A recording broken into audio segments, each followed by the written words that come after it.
Jaya Radha Madhava Kunja Bihari.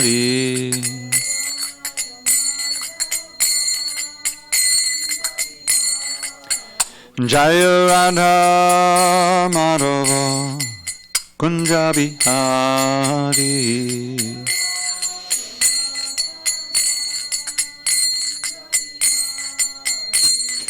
Gopi Jana Vallabha Girivaradhari.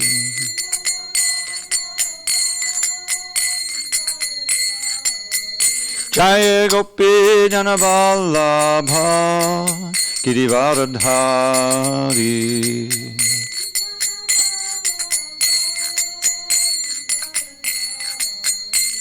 Yashodanandana Braja Jana Ranjana. Yashodanandana Braja Jana Ranjana. Yamuna Tira Vanachari. Yamuna Tira Vanachari. Jaya Radha Madhava Kunja Bihari.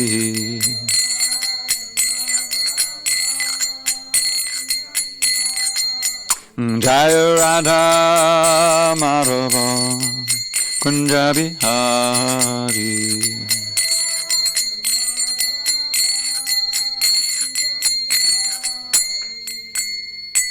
Jai Mustapad Paramahansa, Padurikacharya, Ashtotter, the Sri Srimad, Divine Grace, Srila A.C. Bhaktivedanta Swami Prabhupada Ki Jai. ISKCON BBT Founder Acharya, Srila Prabhupada Ki Jai. Jai Om Vishnupad Paramahansa, Padurikacharya, Ashtotter, the Sri Srimad, Divine Grace, Srila Bhakti Siddhanta Saraswati Thakur Ki Jai. Ananda Koti Vaishnavini Ki Jai. Namacharya Srila Haridas Thakur Ki Jai. Srimad Bhagavad Gita Ki Jai. Samaveda Bhaktivinoda Ki Jai. All glories to the assembled devotees. All glories to the assembled devotees. All glories to the assembled devotees. All glory to Shri Guru and Gauranga.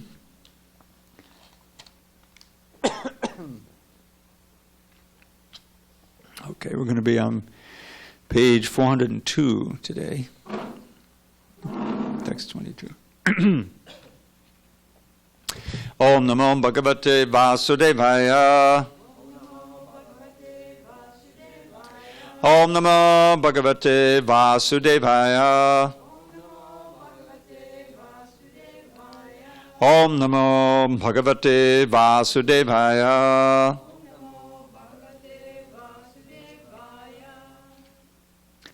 On this 28th day of January, 2020 in SanDiego, we're reading from Srimad Bhagavad Gita as it is, translation and commentary by His Divine Grace, A.C. Bhaktivedanta Swami Prabhupada. We are in chapter 9, the most confidential knowledge, text 22, page 402. Ananyas chintayanto mam ye jana parayupasate Teshang nityabhiyuktanam yogakshemam vahamyaham. Time out. You have the book, the one book that has a different pagination. Can you give him that book? Ace, give him that book right there. Are you at the page? Give me that book. Are you going to take that book? That book is no longer going to be part of it. I'm taking it away. She'll be able to follow that. She's an old timer. Okay, one more time. Ananyas chintayanto mam. Try it again. Ananyas chintayanto mam. Ye jana parayupasate. Teshang nityabhiyuktanam. Yogakshemam vahamyaham. Page 402. 402. Ananyas-chintayanto mam ye jana parayupasate teshang nityabhiyuktanam yogakshemam vahamyaham. Go ahead, Marcy. Ananyas-chintayanto mam ye jana parayupasate tesham nityabhiyuktanam yogakshemam vahamyaham. 8.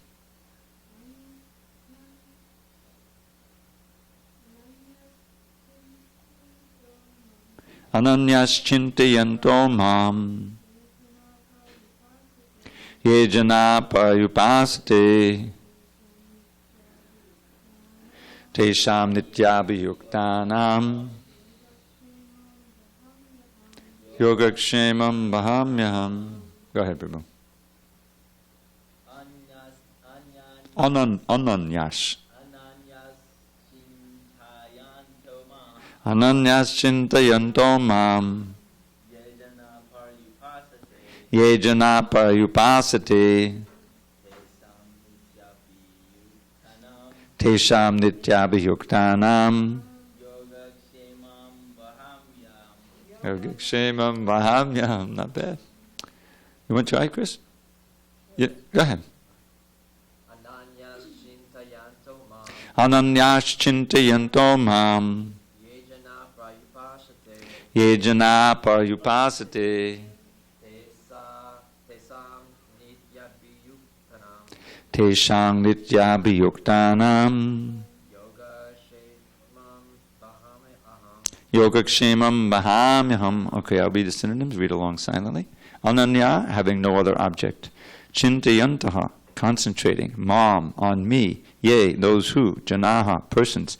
Parayupasate, properly worship. Tesham, of them. Nitya, always. Abhiyuktanam, fixed in devotion. Yoga, requirements. Chemam, protection. Vahami, carry. Aham, I. Translation. Krishna says to Arjuna, but those who always worship me with exclusive devotion, meditating on my transcendental form, to them I carry what they lack and I preserve what they have. Purport. One who is unable to live for a moment without Krishna consciousness cannot but think of Krishna 24 hours a day, being engaged in devotional service by hearing, chanting, remembering, offering prayers, worshipping, serving the lotus feet of the Lord, rendering other services, cultivating friendship, and surrendering fully to the Lord. Such activities are all auspicious and full of spiritual potencies, which make the devotee perfect in self-realization, so that his only desire is to achieve the association of the Supreme Personality of Godhead. Such a devotee undoubtedly approaches the Lord without difficulty. This is called yoga. By the mercy of the Lord, such a devotee never comes back to this material condition of life. Chema refers to the merciful protection of the Lord. The Lord helps the devotee to achieve Krishna consciousness by yoga, and when he becomes fully Krishna conscious, the Lord protects him from falling down to a miserable condition of life. To a miserable conditioned life. Om jnana timirandasya jnanandana shalakaya Chakshur unmilatam mena tasmai shri gurave namaha. I was born in the darkest of ignorance, but my spiritual master Srila Prabhupada opened my eyes with the torchlight of knowledge. I offer my humble obeisances unto him and all members of Shri Parampara. So sometimes, as we read the Bhagavad Gita, we have these classes, it's hard to see the whole sweep of Krishna's argument. He has, whole arguments he's making here. And this verse comes after he's spoken about, in text 20 and 21, what happens if you worship the gods. You worship the demigods, not him directly. This text 20, Trividya mam somapa puttapapayat. Trividya refers to 3 Vedas, knows of the 3 Vedas. So that's a little intriguing because we know there's 4 Vedas, Rig, Sama, Yaja, and Atharva. But 3 of them which is Sama, Yajur, and Rig, there's a lot of mention in there and instruction in there for different sacrifices and performances and mantras you can chant in order to go to heaven in the next life. Now, in our lexicon, Prabhupada's lexicon that he taught us, heaven is not back to Godhead. Heaven is not Vaikuntha. There are various higher planets, like Indraloka, which is mentioned here, in which you live much longer, you don't get old, the sense gratification is way beyond what we can even imagine. In other words, it's a place of, it's heaven, you know. But there's a problem there, because although it's heaven, it's still not the transcendental spiritual world, and therefore eventually you have to leave. You know, you get old and die, even there. Although it may take millions of years, it still comes to an end. So that's what Krishna is speaking about in text 20 and 21. The highest you can hope for, say, on the material plane, without attaining self-realization, God-realization. So he mentions here that yajna, there's sacrifices to perform, and they go to svargatim. Svar is heaven. And hoping to go there, they drink the soma juice, they perform the sacrifices, and by the punya, by amassing a certain credit of pious activities, it's just like almost like money in the bank, you know. But with this credit, you can go to these higher planets, and they go to Surendra Lokam. That's Indraloka, and they ashnanti divyan divideva bhogan, and they enjoy godly delights there, which are described in quite a bit of detail in these three Vedas to induce you to want to go there. But then comes text 21. Tetam bhukva swarga lokam vishalam, having enjoyed for a long time these vast delights there in heaven, chine punye, your piety runs out. In other words, what does he say here? Chine punye, being exhausted. And martya lokam vishanti. Martya is a word we were speaking the other night for those who weren't here. It's the same word as English. Mortal, mortuary, death. This is the world. We're on page 400 to 403, 402. And so you have to come back to this world of birth and death. So you really haven't made any progress back to the spiritual world. You've just gone to a different level in the material world, and you're back down to this Earth planet, which is where you can incur karma, you know, and so, and therefore he says, by this trayi dharma, by practicing the principles given in these three Vedas, Sama, Yajna, and Rig, karma kanda, you don't make any progress. Gata gatam, you go and you come, and you just come back down to earth and you start all over again. On the other hand, the text we read today, those who worship me with undeviating mind. Now, Krishna, at least a dozen times in this Bhagavad Gita, he describes this undeviating fixation of the mind, of the consciousness on him. This is really what samadhi is all about. And this is what we're aiming for even in the Krishna consciousness movement. So he's describing it again. Aside from this worship of the different gods, where you can go to their different lokas, there are those who anyannaschintayanto mam, who simply fix their mind on me and worship me, paryupasate, always linked to me, nityabhyuktanam, yogakshema bhahamyaham. I personally provide for them, my dear devotees, the yoga and shema. I mentioned what this was a couple of nights ago. So yoga here means, as Krishna says, requirements. What do we need to live? You need a certain amount of food, you need protection, you need clothes and things. In other words, you need certain necessities. Everyone knows that. So Krishna, I provide that.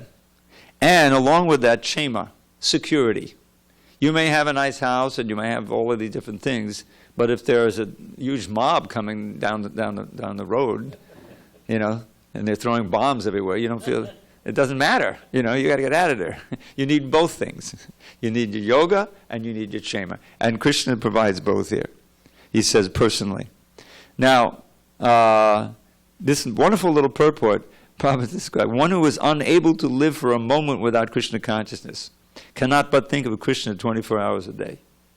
In other words, Krishna is so attractive. We, in our conditioned state, we're not so much attracted. That's what conditioning means. We've become attracted to varieties of Krishna's external energy. It's still Krishna, but it's indirect. It's an indirect attraction.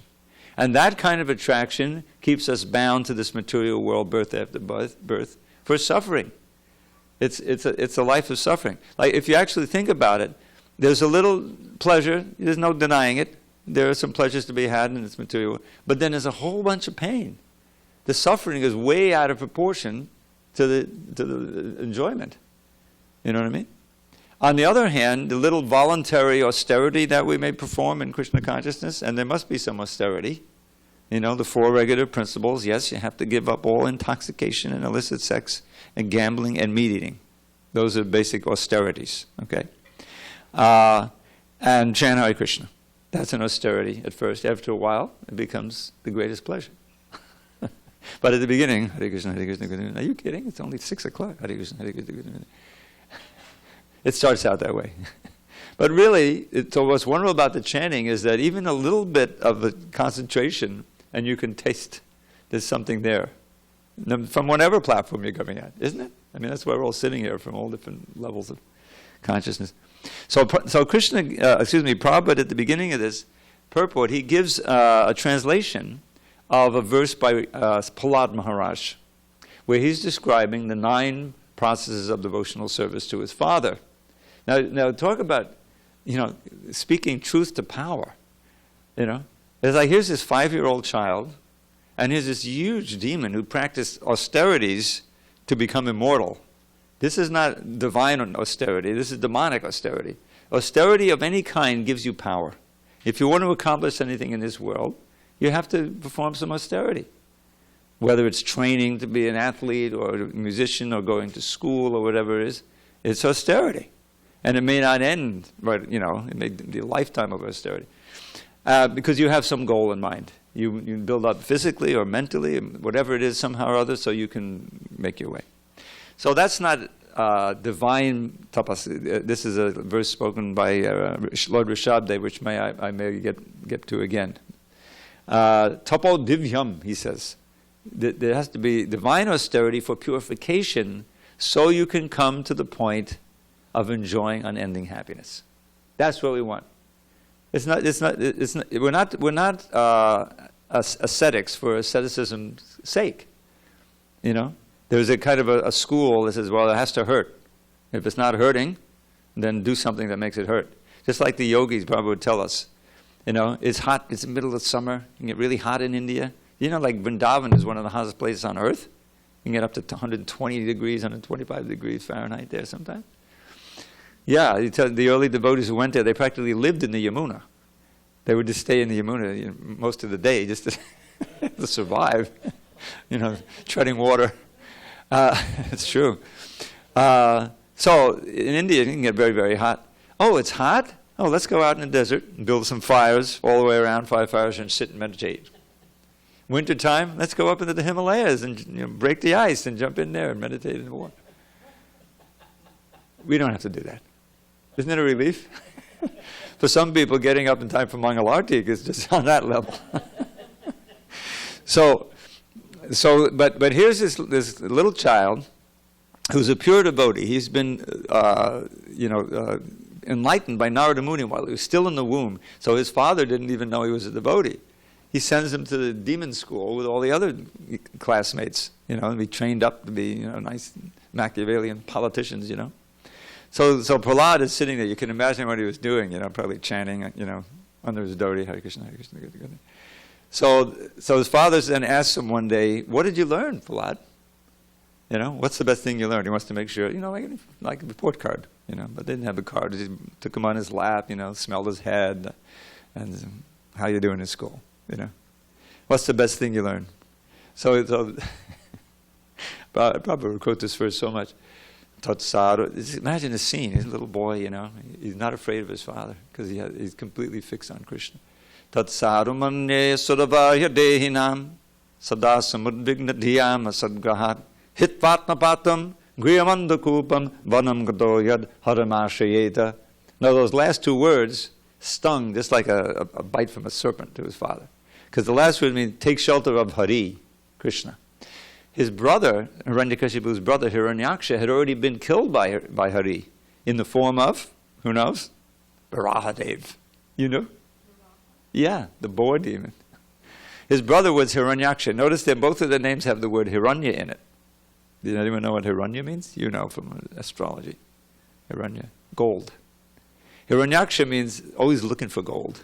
Aksha means eyes, you see. He's mined. Prabhupada said that he went to Brazil, mined too much, unbalanced the earth, it fell down into the Garbhadak ocean. You ever heard that?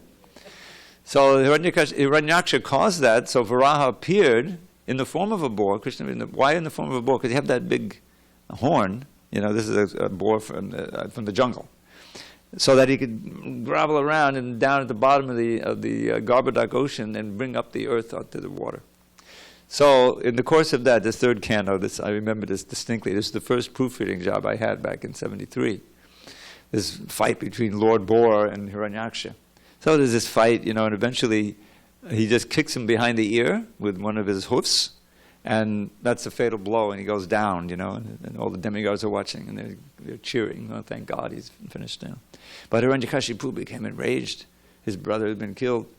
So he goes off to, I forget the name of the mountain, and to perform these severe austerities, holding his arms up for thousands of years, and he was keeping his life air circulating in his bones, and he became so powerful, even though he was buried by an anthill, they ate all of his flesh. The fire was coming out of his forehead, going and piercing, and the demigods were becoming singed. And so they asked Brahma to go down and do something. And so he goes down and he appears there, and he sprinkles the anthill which has Hiranyakashipu in it, with the water from his sacred little pot that he carries called a kamandalu. And he comes out, and he's got this powerful, powerful young body, and he prays to Brahma. Oh, supreme! He addresses him as the Supreme Lord. He thinks he has the supreme authority there. And so he says, "Oh, my Lord, please give me immortality." That's what he wants. He wants to be invincible. So Brahma says, "I can't. I don't have it myself." He says, "Okay. So let me not be killed in the day and the night. Okay. Let me not be killed by any animal or any human being or any other thing created by you. Okay. Let me not be killed inside or outside. Okay, no problem." And all of these different, things. So finally, he's not really immortal, but he thinks he is. He thinks he's got immortality from the back door, you see? So now he goes back, he conquers the whole universe, he's ruling. And meanwhile, Hiranyakashipu's wife, while he was performing austerities, she was taking shelter somewhere, and the demigods conquered the demons because their leader was doing these austerities. And they arrested her because they knew she was pregnant. They thought, well, the little demon is in there and want to kill him when he comes out. But Narada Muni says, no, he's not a demon. He's a great devotee. You won't be able to hurt him. Let her stay at my ashram, and I'll train him up. So while he's in the womb, he's listening to Narada Muni, becomes completely pure and realized there. So that's Prabhu. No phone if it's possible. Okay. So anyway. Nobody knows he's a devotee. That's the thing. So Hiranyakashipu comes back and he's ruling the universe. Everybody's bowing down except Vishnu and Brahma and Shiva. All the other gods are worshiping him. He's so powerful. So he asks him what did you learn? And he preaches to him and he says, well, my dear father, but he doesn't call him father. He calls him Asura Varya, best of the demons. He addresses his father that way. For those who are embodied souls, who are always disturbed in mind. Very instructive. Every word, counts in the Sanskrit. Tat sadhu manye asura. Now this word sadhu is used in different ways. Of course, it means a person who's a saint. But here it means very good, the best. The best thing, best of the demons, for those who are embodied, are suffering, because Sadasabudbinga Diyam, whose consciousness, awareness, or intelligence is always disturbed. Why? Asadgrahat.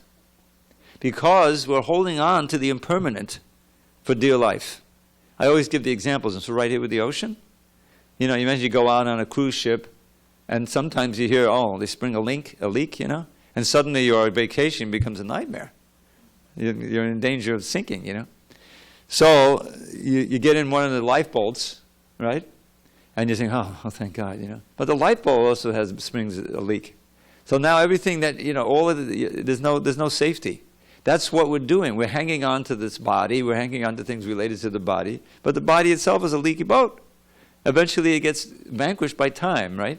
And all of our hopes for safety and security and happiness are dashed, and boom, we die and go into another body. So he says, this is the nature of material life. Okay, so what to do about it? So he says, hitvatmapatam, give up your materialistic life, a household life or whatever it is, in which you're simply absorbed in this world. Hitvatmapatam, and that kind of life which obstructs the progress of the soul, griyamandakupam, it's like a blind well. And what to do? Vanam gado, go to the forest, and it's implied, go to Vrindavan forest. Go to this Vrindavan. All the acharyas say, that's what this means. Vanam gado yad, and Hadamashrayet, that takes shelter of Hari. So this is the teachings of Prahlad, and later on his father would bring him back. So first of all, he got very angry, not at Prahlad, he got angry at the teachers. You can imagine, this big Sunda and Amarka. What do you teach him? What are you doing? So we didn't teach him this. We didn't do it. We don't know where he learned it. So they take Prahlad back and say, where'd you learn all this, So he's completely serene, meditating on Krishna, So finally they give up and say, all right, he's just 5 years old. We'll easily fix it, We'll teach him the right thing. Anyway, he keeps coming back. So one of the times he comes back, his father asks, what's the best education? And he chants the verse, which Prabhupada translated at the beginning of this purport. And the verse is the basic 9 processes of devotional service, which we should learn. Shravanam, Kirtanam, Vishnu, Smaranam, Parasevanam, Archanam, Vandanam, Dasyam, Sakyam, Atmanivedanam. And they're kind of progressive. First one is hearing. It all begins with hearing. You hear, and you take it in. Now, there's also the question of the quality of the hearing. This word, everything is there in the Bhagavatam especially. Shushu-sho, you've heard this word before? This is a word Prabhupada translated in 2 ways.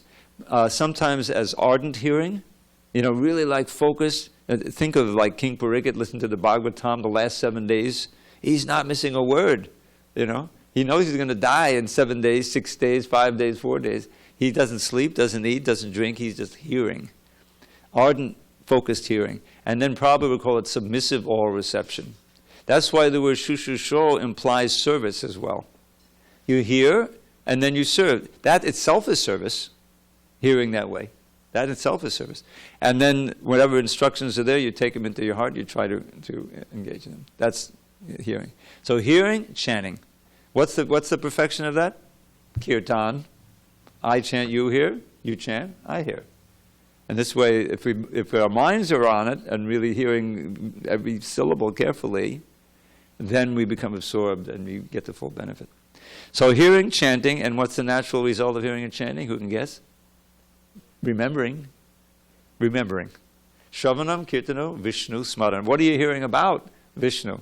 Everybody's hearing and chanting, right? The internet is a big, huge Tower of Babel, right? Everyone's hearing and everyone's chanting, but the subject matter is all important. Vishnu, about Krishna. And then remembering. Like that's why Prabhupada sometimes I'm memorizing.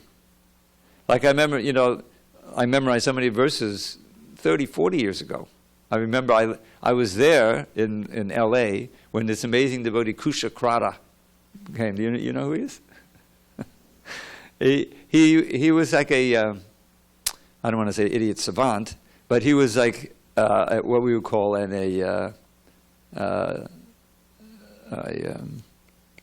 like Nityananda, Avaduta. He wouldn't dress exactly right, he would... in fact, there's a wonderful story about him. He joined in northern New York, in Buffalo, in 1968. And this was mentioned a few classes ago. How Rupanuga Prabhu, who was my first temple president when I first went to Brooklyn, I saw him, he gave me my first beads. He started a course in Buffalo, University of Buffalo. He had some college, he had some teaching, not ability, but certification. And so he was able to get a course in Eastern religion or something, and it was all on Krishna consciousness. So it was amazing. I mean, so many of ISKCON's leaders came out of that course. Yeah, Burijan Prabhu, I don't know if some of these names, he was a wonderful teacher. Today he lives in Vrindavan. He wrote several books. Balaram has one of his books, maybe he can show you. A whole review of of 4 cantos of the Bhagavatam. In-depth study. He taught in course. And he taught in Gurukul. He was at GBC for a while. Bhagavan, who became a main leader, who did tremendous work. Gunagrahi Swami, who founded this temple, who in turn preached to B.B. Govinda Swami. Does that name ring a bell? Anyone who's on the internet who looks at kirtans will see him. And Lakshmi Moni, who did tremendous preaching in Gurukul. Satya Narayan, who's working with the BBT, he sells all these Arabic books he put into. And a whole slew of others, Romapad Swami, and a bunch of others. They came out of this one course. And Kushakrata. Now Kushakrata, he was a genius. He taught himself Sanskrit, and he was tremendous at translating. And so he spent 20 years in Los Angeles, basically just translating all these Vaishnava literatures, Gaudiya Vaishnava literatures. And I happened to be there when he started in 1977, 78. Prabhupada was still on the planet. So, as most of you know, I'm into chanting the mantras in a certain way. You probably think, is that really bona fide? But it's there in the Sanskrit. The Sanskrit is incredibly versatile for producing what we call chanda, a different meter. Now in English, it's what, iambic pentameter, iambic hexameter, Like iambic pentameter is like the sonnet form. I wrote a few sonnets. You've heard. With lovely peacock plume upon his head, and fragrant flower placed upon each ear, he enters Braja's woods with graceful tread, and a handsome dancing actor without peer. His golden yellow raiment brightly glows, his splendid garland reaches to his knees, and from his luscious lips the nectar flows, and fills his flute with charming melodies. As Krishna thus begins his blissful day, with cowherd friends who sing his glory sweet, he beautifies Vrindavan's forest way, with fine impressions of his lotus feet. Now it's actually pretty rudimentary, but because it's about Krishna, there's something to it. But the same idea in the Sanskrit, okay? Kusamata bandada dishmi bringa vichikula gushta saraksadin mahidram mandabata pagai chari ganga sahapasapala balastaku javenam Barha Bidam Nadabadapapu Karnayo Karnikaram Bimbran Basak Kanakakapisham by Jayanting Chamalam Randran Venor Adadasudaya Purayan Gopa Vrinda Vrindaranyam Sobadanamanam Pravishat Gita Kirti. Now I memorized that many years ago. It's like I don't have to wonder what it's there. You know what I mean? It's just like if you play an instrument, you've been playing it since childhood. You don't think, oh, where do the keys go? Like you just put it in there. So the point is that by engaging in hearing and chanting and making the effort to memorize, you can more systematically remember Krishna. A whole section of it. Like Prabhupada showed the way. His lectures are decorated with so many verses and shlokas, and from those, he draws so many ideas and it's authorized, it's bona fide, it's taking back to the source. You're getting the actual truth as it is. So hearing, chanting, remembering, offering prayers, Lord Chaitanya, he showed us the way, how to offer prayers, what to pray for. And right away he said, Nadanang, Najanang, Nasundari. No, I don't want any wealth, followers, beautiful spouse, anything like that. I don't even want liberation. What does he want? What do we pray for? Unmotivated devotional service to you, birth after birth. In other words, I don't want any liberation. Why is it so valuable? Because that unmotivated means one motivation, not material motivation. The motivation is, how can I please you? How can I please Krishna? What will be pleasing to Krishna? Take your pleasure in Krishna's pleasure. This is a nice little phrase from the Sandarbhas. Let's see if I remember it. Padma Purusha Bhajaniya Padma Purusha Bhajaniya Padma. I forget how the Sanskrit goes. But what he says is that worshipping the Supreme Person, Krishna, taking pleasure in his pleasure, This is the ultimate position of the living entity. Now, one may think, all right, well, what about me? I'm just taking pleasure in Krishna's pleasure. I mean, when do I come in? You know, this is the great fallacy, the materialistic fallacy. We are part and parcel of Krishna. This is the basic, one of the basic principles of the Bhagavad Gita. He says in the 15th chapter, Mamai Vangsho Jiva Loke Jiva Bhuta Sanatana, that all the living entities in this world, all of them, here or anywhere, any species, every living entity is my Angsha. Angsha means part and parcel. I probably use the word part and parcel. We have Krishna's qualities in minute degree. And we're part and parcel of Krishna, just like the hand is part and parcel of the body. You cut the hand, you lose the hand, it falls on the ground. It's a hand in name only. It really can't function as a hand, you know. So we've cut ourselves off artificially. We can't be really cut off, but we can forget the relationship and not benefit from it. So reestablishing the relationship, that's what Krishna consciousness is all about. Reawakening what's already there. It's not something artificial to be brought from outside. Nitya Krishna Siddha Prema Sadhya Kabonoi Shobhanadi Shuddha Chitte Kodayehudoi. We're back to the purport here. The eternal perfection of Krishna Prema, love for Krishna, is there in everyone's heart. It's not something that you have to bring from outside. We all have it. It's just buried. How to bring it out? Shobhanadi Shuddha Chitte, by purification of the consciousness, beginning with hearing. Shavana, Adi, hearing, chanting, remembering, the rest of these 9. Shavanadi Shuddha Chitte, Kodayehudoi, it automatically awakens. That's why anyone all over the world probably proved it. In Mongolia, Kenya, Long Island, New York, SanDiego, wherever you point, and there's human beings who are willing to try it, hearing, chanting, remembering, they're waking up, and they awaken its attraction for Krishna. It proves that it's universal. Every living entity has it.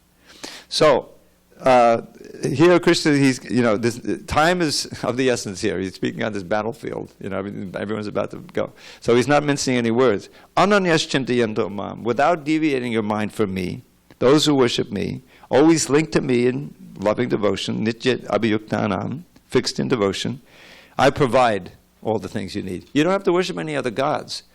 If you worship the other gods, then that's not undeviating to me, and you slow up your progress. And so he emphasizes that in the next 2 verses, next 3 or 4 verses, the exclusivity of focus on Krishna. That's what it's all about, and that will bring, hopefully, in this one lifetime, such purification that we'll lose all attraction for the material energy, for enjoying it, and we'll want to use it where possible in Krishna's service, and that's the proper use of it, and that will really be success. Any questions on this verse? Otherwise, we can go on, and Krishna will continue to talk about, don't worship the gods, worship me. Okay. Yeah, go ahead.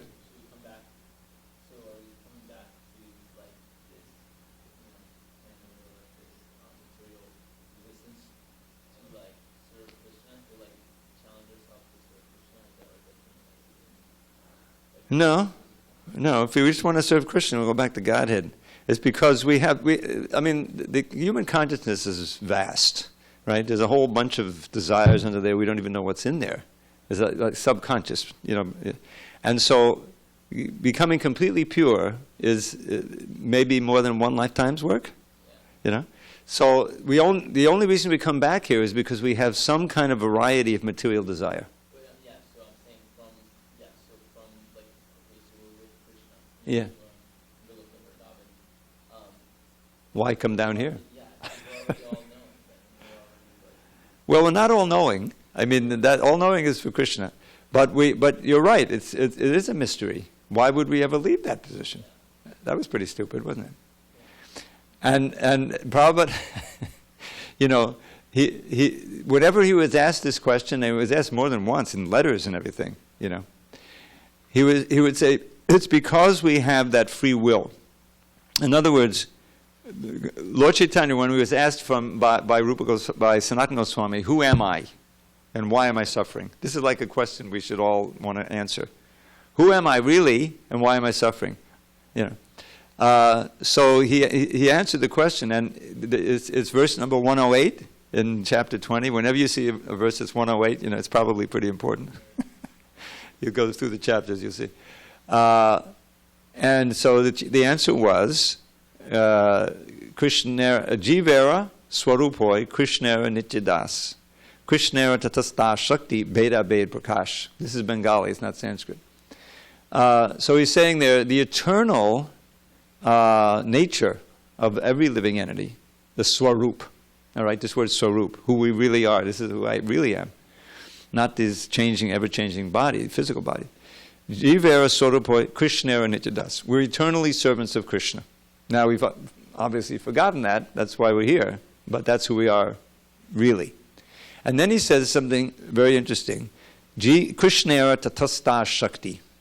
Tatasta means on the beach, on the borderline. We are called marginal because although we're constitutionally spiritual energies, because we're spirit, we're not matter, we're eternal, we're never born, never die, right? But we are immersed in matter. We're identifying with matter. How did that happen?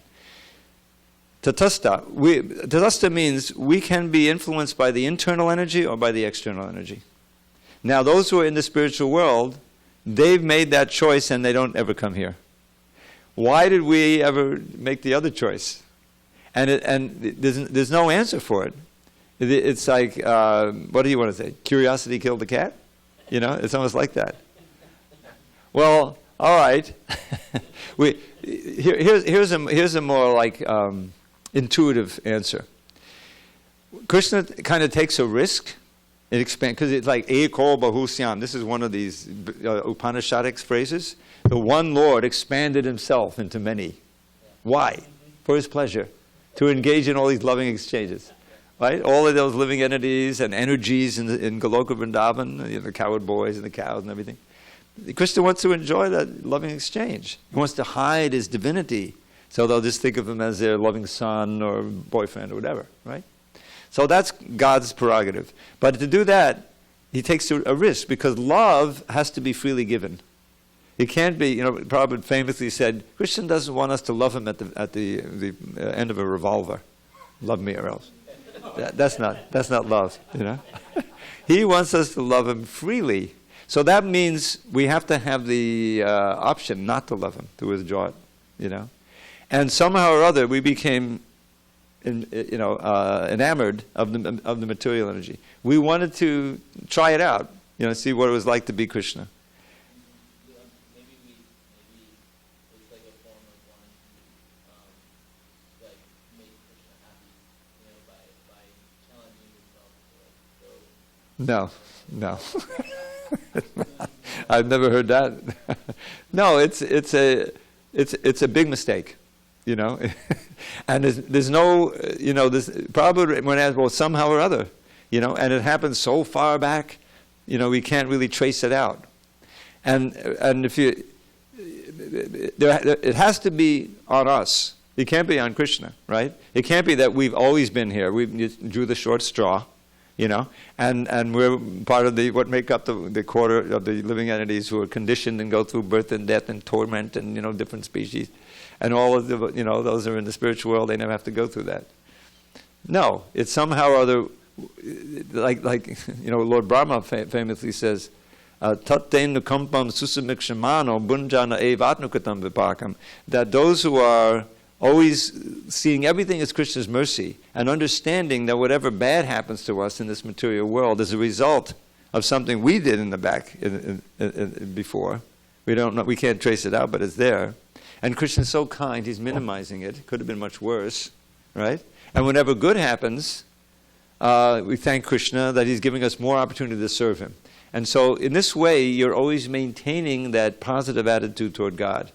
Otherwise, you fall into the trap of saying, why me? I go to church every Sunday. I go to the shul. I go to the mosque. I go to a Sunday feast once a week. I put in $1 in the box and I chant, Hare Krishna. Why did this happen? Why did I come down with this disease? That's the problem, you see. It's not Krishna's fault. It's our fault. We fell away and we need to get back. Lord Chaitanya is showing us how to preach. Ainanda tanuja kinkaram patitam mam vishame bhavam vado kripayata papada pankajas tetadhuli sadashang vachindaya. This is the Shikshastika. He addresses Nanda Tanuja. It means the son of Nanda. It's Krishna. Your servant for eternity. It's like, it's like eternity up there, right? Your servant for eternity, I lost my true identity and fell into this horrid sea of birth and death, O Lord. O Nanda's son, please hear my plea. By your sweet grace, consider me a speck of dust upon your lotus feet forevermore. In other words, Lord Chaitanya is saying, Patitam, we've fallen and we want to get back. All we can do is pray to Krishna. Please let me be Adam at your lotus feet. In other words, take me back into your service.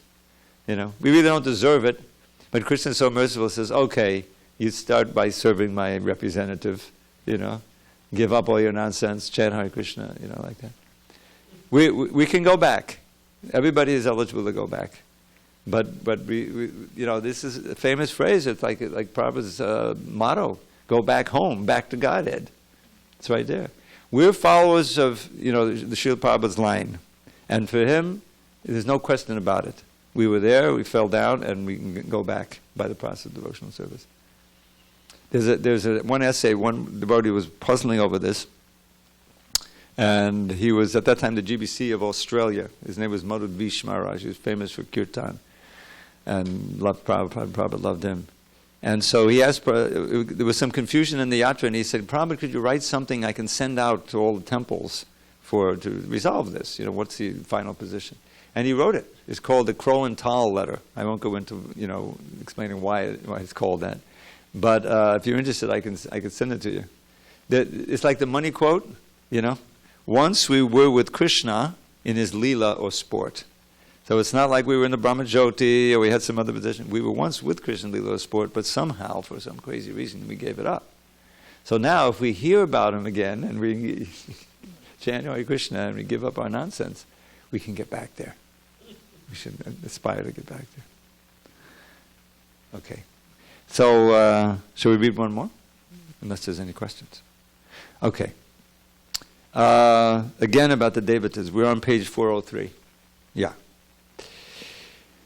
Okay. Ye pyanya devata bhakta yajante shraddhayanvita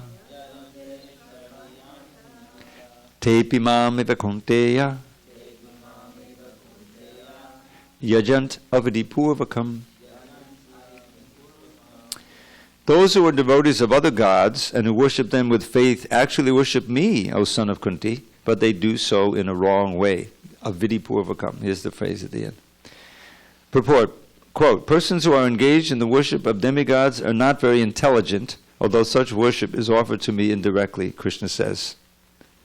Okay, he says that in the 7th chapter, that the Ulpa Medasa, not very smart. For example, when a man pours water on the leaves and branches of a tree without pouring water on the root, he does so without sufficient knowledge or without observing regulative principles. Similarly, the process of rendering service to different parts of the body is to supply food to the stomach. The demigods are, so to speak, different officers and directors in the government of the Supreme Lord. One has to follow the laws made by the government, not by the officers or directors. Similarly, everyone is to offer his worship to the Supreme Lord only.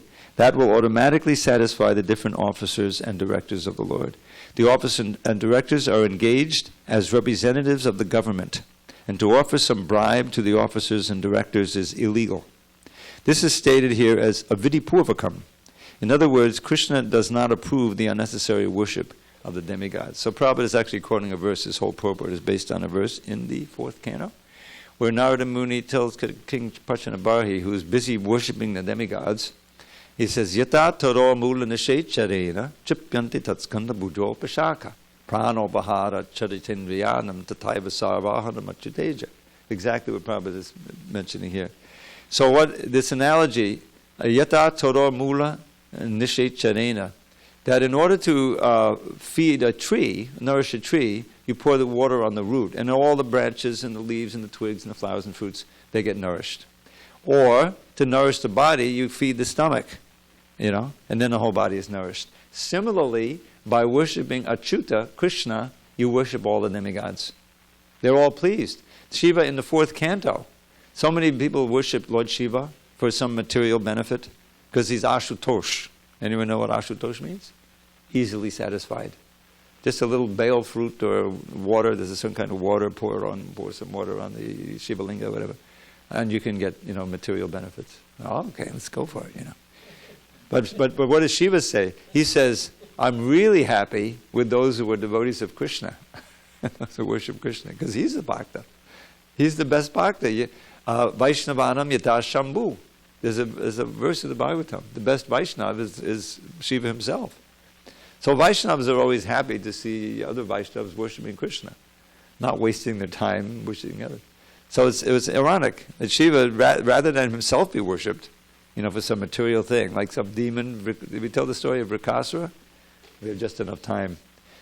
Notice his name is Vrikasura. It means he's a demon. So they're big worshippers of Shiva.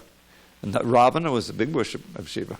But when it came down to it, and he prayed to be saved from Ram, Shiva said, no, can't help you there. That's be God. So that's the problem. So there was this demon who wanted to worship Shiva for a horrible end. He wanted to get the ability to touch anyone's head and their head would just explode.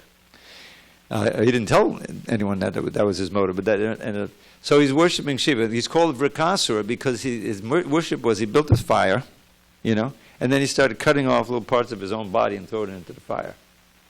Yeah, demonic. We don't have to do anything like that. So he's cutting. Shiva's not coming. He wants to have direct darshan. He just doesn't want to have a promise. So finally he says, okay, I'm going to cut off my head and put it in there. No, I'm going to commit suicide. So he bathes, he doesn't dry his body, which is what you do when you sacrifice an animal. And he's ready to cut off his head. And Shiva, out of compassion to stop the suicide, he appears. Oh, okay, what do you want? And he tells him, I want to have the ability to touch anyone's head and it'll explode. And Shiva says, okay, you got it. So then he wants to try it out on Shiva. Now what? So Shiva started running. He's going here, there, all everywhere. And Prakash is going after him. He goes all the way up to Vaikuntha to take shelter of Vishnu, because he can do that. And Vrikasura follows him, huffing and puffing, So Vishnu, to save Shiva, he takes the form of a little brahmachari. And he says, oh, my dear sir, take it easy, your body is tired. So, he has a way of speaking. So Vishnu says, okay, he takes a break, So what's up, why is it? He says, oh, this Shiva, he offered me this benediction, and I just wanted to try it out on him, and he's running away. He says, oh, as Vishnu says, that Shiva, he's known for giving fake benedictions. You got cheated. Really? Yeah, everyone knows that. Try it out. You see, touch your own head. You see, it doesn't work. He touches his own head. So Vishnu saved Shiva, but then I think he warned him, said, please watch out that, who you give these things to. So the point is that even the demons will worship the gods for material thing. But so if we worship any demigod, we're worshiping Krishna, but avidipurvakam, without the proper regulations. You won't get the benefit. It's an indirect thing. It's one of the offenses to the holy name. The whole process of devotion could be boiled down to trying to chant Hare Krishna purely, without any offense. And the second offense is to consider the names of the demigods to be equal to, such as Shiva or Brahma, to be equal to, independent of, the holy name of Lord Vishnu. Now there's two things here. Equal to means, I can chant any old name. I'll get the same benefit. And independent is, okay, I know, if I chant Krishna's name, I'll get, love. Okay. But if I chant Shiva's name, or again Ganesh, my business will, so each god has its own benefit. That's completely bogus. It's against bhakti. So in other words, we respect the gods, but we don't worship them. On Shiva's appearance day, or not Shiva's appearance day, Shiva Ratri, it's the night of Shiva. We'll take prasadam, then maybe Shiva Linga. You offer, and you offer the Shiva the prasadam of Krishna. Not that you offer directly to Krishna on that day. That's not Vaishnav. In other words, you respect them as members of the government, but when it comes time to worship and serve and glorify, it's Krishna only, and then all benefit, because you're watering the root. All the gods are happy when you worship Vishnu. But you worship the God separately, Vishnu is not happy. And that's not what Vaishnava is. And we run out of time. All glories to Srila